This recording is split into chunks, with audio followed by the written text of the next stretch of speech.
सिर्फ पिछले कुछ महीनों में ग्लोबल आईटी सेक्टर में 1,38,000 से ज्यादा लोगों की नौकरियां खत्म हो चुकी हैं और हायरिंग जो 2022 में 6 लाख थी वो 1,20,000 पे आ चुकी है। मतलब 80% हायरिंग भी गिर चुकी है।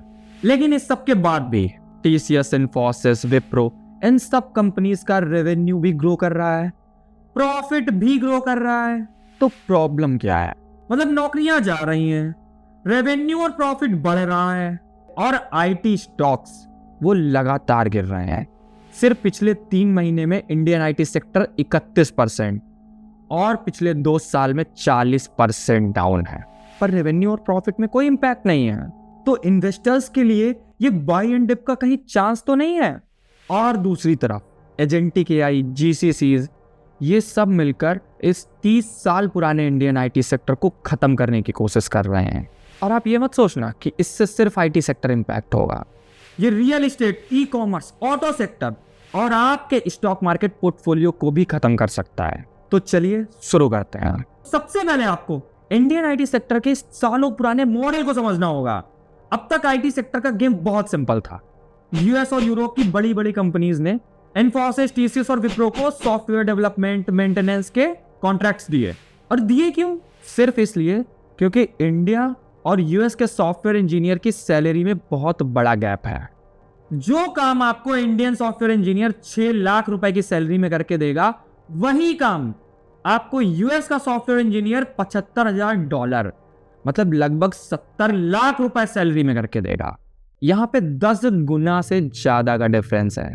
तो इंडियन आईटी कंपनीज ने इसी बात का फायदा उठाया, इंडिया से सस्ते इंजीनियर्स हायर किए और घंटों के हिसाब से डॉलर में बिलिंग हुई। लेकिन 2026 आते आते अब ये मॉडल क्रैश की तरफ आ चुका है।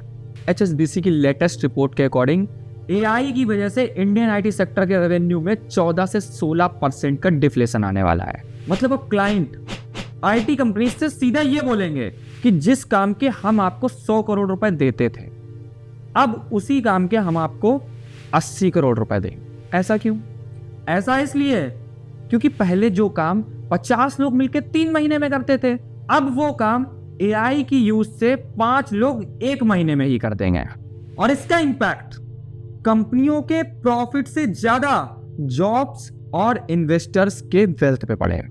अब आप ये सोच रहे होगे कि भाई डिफ्लेशन आ रहा है, नौकरियां जा रही हैं, तो टीसीएस का रेवेन्यू 5% और इन्फोसिस का रेवेन्यू 10%।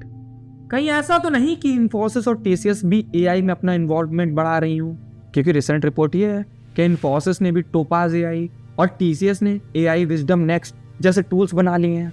तो इसका सच ये है, ये कोई टूल्स नहीं है, टूल्स है चैट जीपीटी, जेमिनी, क्लॉड। ये सारे इंडियन आईटी कंपनीज ने जो बनाए हैं ये सिर्फ रैपर्स हैं। मतलब मजदूरी का तरीका बदल गया है। लेकिन ये सब भी बहुत ज्यादा दिन तक चलने वाला नहीं है। और सबसे बड़ा पॉइंट, अब अगर ये कंपनीज इनोवेशन नहीं कर रही हैं तो इनका ऑपरेटिंग प्रॉफिट मार्जिन 25% के आसपास कैसे है? क्योंकि क्लाइंट्स तो कम पैसा दे रहे हैं। ये मार्जिन आ रहा है कॉस्ट कटिंग से। कंपनीज ने हायरिंग रोक दी है। जो हाइक पहले 10% तक जाते थे वो 4.5 से 8% पे आ गए हैं। एम्प्लॉयज का यूटिलाइजेशन 75 से 85% हो गया और इससे 90% तक पुश किया जा रहा है। मतलब जितना काम पहले 1.5 आदमी करता था, अब उतना ही काम 1 आदमी कर। और सबसे मेन पॉइंट, हमारा इंडियन रुपीज जो पिछले 1 साल में 10% से ज्यादा गिर चुका है। अगर इन कंपनीज के रेवेन्यू और प्रॉफिट में 5 से 10% ग्रोथ आई भी है तो उससे ज्यादा डॉलर के कंपैरिजन में रुपया गिर गया और इन कंपनीज को डॉलर मिलते हैं, लेकिन बैलेंस शीट रुपए में दिखानी होती है। लेकिन भाई ये सारी कॉस्ट कटिंग एक रबर बैंड की तरह है, ये एक दिन टूटनी है। और अभी एआई टूल्स का यूज करके ये कंपनियां जो काम कर रही हैं वो भी खत्म होने वाला। क्योंकि अभी तक जितने भी एजेंटिक एआई सिस्टम्स थे उन्हें सॉफ्टवेयर इंजीनियर्स से इंस्ट्रक्शंस की जरूरत होती थी। लेकिन अभी रिसेंटली एंथ्रोपिक ने अपना क्लॉड कोवर्क एजेंट लॉन्च किया है। मतलब ये एक ऐसा ऑटोनोमस सिस्टम है जो खुद सोचता है, खुद कोड करता है और डिप्लॉय भी खुद करता है। बस इसे सिंपल इंग्लिश में इंस्ट्रक्शंस देनी पड़ती है। और लास्ट ईयर की बात है, एंथ्रोपिक के क्लॉड कोड ने जापानीज कंपनी रकुटेन के 1.5 करोड़ लाइनों का कोड केवल 7 घंटे में पूरा कर दिया।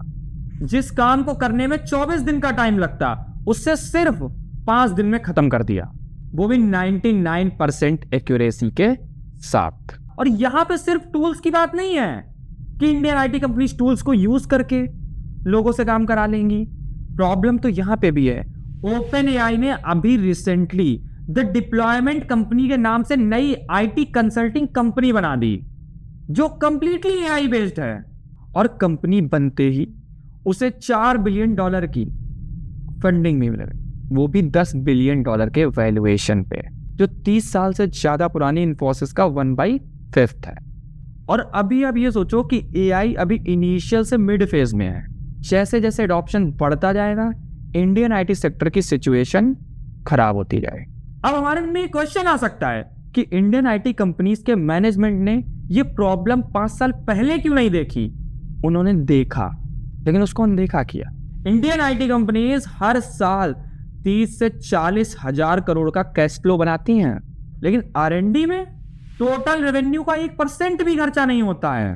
भाई चाइना की आईटी कंपनीज का अपने रेवेन्यू का 15 से 20% R&D का बजट होता है, लेकिन हमारी इंडियन आईटी कंपनीज का, इन्फोसिस का 0.62% है और TCS का 1.1% है, थोड़ा ज्यादा है।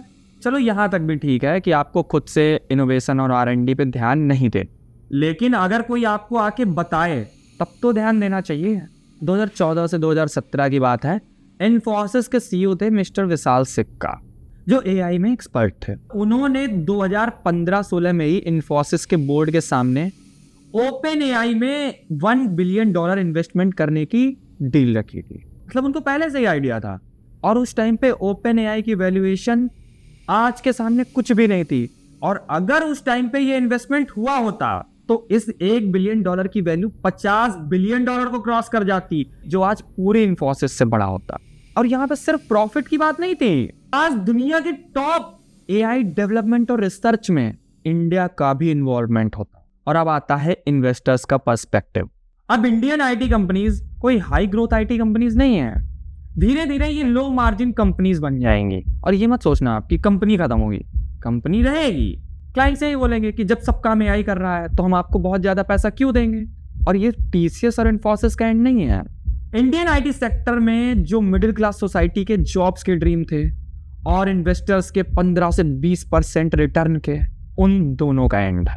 अगर आप ये सोच रहे हो कि भाई आईटी में मैं तो काम ही नहीं करता ना, मुझे करना है, तो मुझे क्या फर्क पड़ेगा, तो इंडियन आईटी सेक्टर हमारे सर्विस एक्सपोर्ट का 40% से ज्यादा है, जो हर साल $315 बिलियन का रेवेन्यू जनरेट करता है। 60 लाख से ज्यादा लोग इसमें काम करते हैं। अगर इन कंपनीज पे इंपैक्ट आता है और लोगों की जॉब्स जाती हैं, तो इंडिया का रियल एस्टेट, बेंगलोर, नोएडा, इन सारे आईटी सिटीज में 2-2 करोड़ 3-3 करोड़ के फ्लैट्स कौन खरीद रहा है? वो आईटी एम्प्लॉयज जो 15 से 20% अप्रेजल की उम्मीद पे लोन लेते हैं। अगर सैलरी ग्रोथ नहीं हुई, लोगों की जॉब गई, तो EMI डिफॉल्ट होंगी और रियल एस्टेट और ऑटोमोबाइल सेक्टर में डिमांड क्रैश होगी। और दूसरी तरफ हमारा रुपया तो पहले से ही गिर रहा है, रुपया और गिरेगा। क्रूड ऑयल से लेके गैजेट्स, खाने पीने की हर चीज, ओवरऑल इंडिया में इंपोर्टेड इन्फ्लेशन। और स्टॉक मार्केट में निफ्टी 50 में आईटी का वेटेज 10 से 11% है। कंपनीज में रेवेन्यू और प्रॉफिट है, उसके बाद भी स्टॉक गिरेंगे, क्योंकि फ्यूचर में हाई ग्रोथ की कोई एक्सपेक्टेशन नहीं है। आईटी सेक्टर 2 पार्ट में बट जाएगा। पहले पार्ट में वो कंपनीज आएंगी जो सिर्फ सर्विसेज पे ही काम कर रही हैं, इनका रेवेन्यू, प्रॉफिट, मार्जिन सब कुछ क्रैश होगा। और इन्वेस्टर्स का रिटर्न वो एफडी से भी कम हो सकता है, इवन लॉस भी हो सकता है। लेकिन बी पार्ट, इसमें वो कंपनीज आएंगी जो खुद के प्लेटफॉर्म बनाएंगी, खुद के टूल्स बनाएंगी, रिसर्च और इनोवेशन पे फोकस करेंगी, वही आपको अल्टीमेट रिटर्न जनरेट करके देंगे। और एज एन इंजीनियर, चाहे आप ऑलरेडी नौकरी में हो, चाहे आप कॉलेज में हो, अब कोडिंग से कुछ नहीं होगा, क्योंकि एजेंटिक एआई बिना ब्रेक के आपसे हजारों गुना फास्ट कोडिंग कर सकते हैं। तो इंडस्ट्री को कोडर नहीं चाहिए, इंडस्ट्री में डोमेन एक्सपर्ट और एआई ऑर्केस्ट्रेटर्स चाहिए। और हम आज जहां भी हैं, ये सेक्टर का स्लो डाउन नहीं है। आप पूरी दुनिया का आईटी सेक्टर उठा लो, कहीं कोई स्लो डाउन नहीं है। ये टेक्नोलॉजिकल रेवोल्यूशन है। अगर आप टाइम के साथ अपग्रेड नहीं हो रहे हो तो ये तो होना ही है। तो अब आप कमेंट्स में बताना कि इंडियन आईटी सेक्टर की इस सिचुएशन का रिस्पॉन्सिबल कौन है। मिलते हैं अगली वीडियो में।